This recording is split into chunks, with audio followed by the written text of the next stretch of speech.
Hey everyone, welcome to week number 5. Sorry the video is a little late.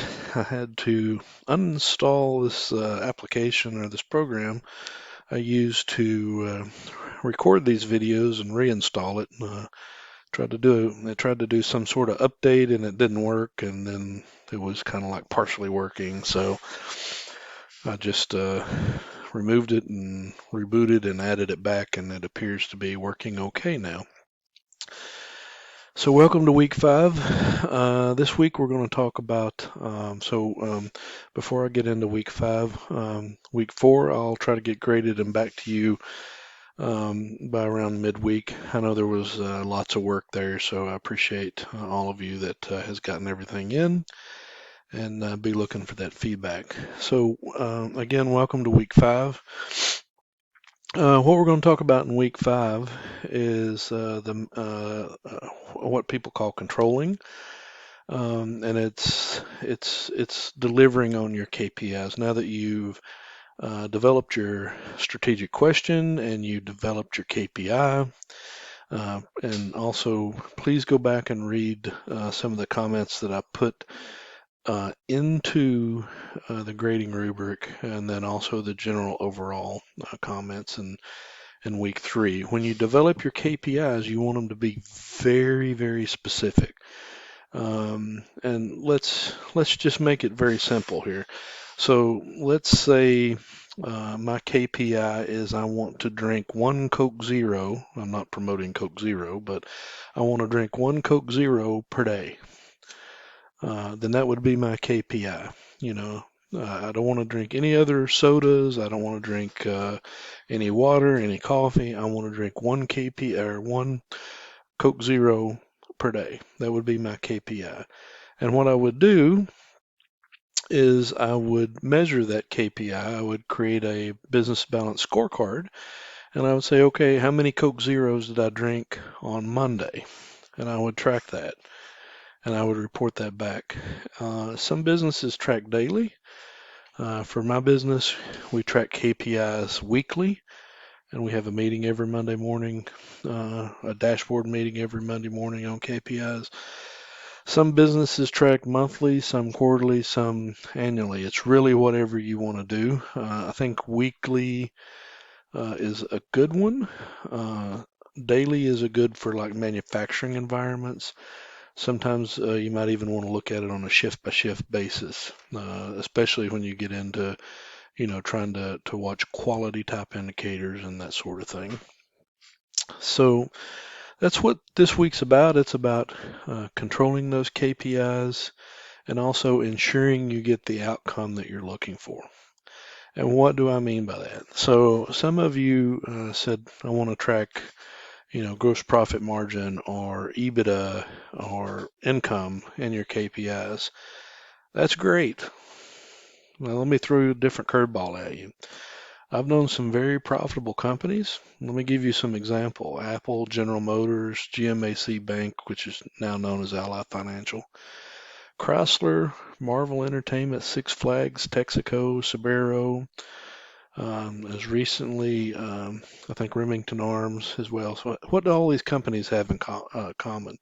They were profitable. They had nice income. They went bankrupt. Every one of them. They went to Chapter 11 for the most part and reorganized. And why is that important? Well, if you only focus on that gross profit margin or income, that's all you're worried about, and you ignore the balance sheet, which is what we talk about here when we talk about the current ratio, working capital. That is key to running a business. If you can't pay your bills when they come due, it doesn't matter how much profit's on that bottom line. That is going to be an issue if you can't pay your bills. And you think, well, that won't happen to me. It happens to a lot of people. Trust me.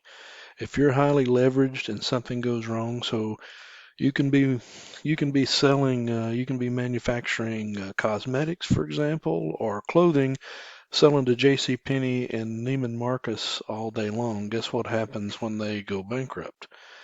Well, you may have 10, 15 million US dollars sitting there in receivables. They go bankrupt, and all of a sudden you're getting 10 cents on the dollar. Think about that. So then that feeds into your situation, and if you're highly leveraged, then you have an issue. So not only focus, what I'm trying to say is be well balanced when you do your KPIs, and controlling is part of being well balanced if it's done correctly. Controlling is not being a sales prevention officer or Barney Fife, kind of sheriff. It's about helping a business. Your controller and your finance business partner, CFO, should be helping control your business and to prevent the business from kind of running off the rails, if you will. And there's times you take risk and it turns out really great. That's happened to me several times. And there's times I've taken risk and I look back on it and say, okay, that was the dumbest decision I helped them make, and I should have known better, and I should have said no. But it is what it is. You have to go with your kind of gut instinct and what the numbers tell you. If you run your business off of the numbers, off the KPIs, and take the drama out of it, you'll be a lot a better, stronger business long term. So this week, that's what it's about. It's about controlling. It's a little bit about finance. Make sure that you understand, the accountants, and I'm an accountant, so I can call us bean counters. The bean counters, we're not always there to say no, but when we say no, try to listen to us and figure out why. We may be trying to tell you something. Kind of slow down and listen to your finance and accounting folks. They can help keep you on track. This week, you're also focused on a presentation here for Uber, and you have a quiz. So, and then also don't forget you got to do the first two lessons in the Excel thing, which is due in week 10. So try to get that done early. That way it's kind of out of the way. There's an optional exercise, and don't worry so much about the optional exercise unless you get really bored and have nothing to do.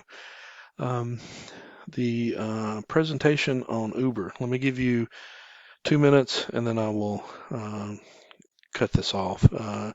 So the Uber presentation, it's just that you're going to create a presentation in PowerPoint, Keynote, whatever is good for you. If you do it in a non-office product, make sure you put it in a PDF format where I can read it when it comes over, if you don't mind. I'm going to put a link out here to this guy. He's an ex-McKinsey consultant, and he can walk you through how to create a McKinsey level presentation slide. Now, why is this important?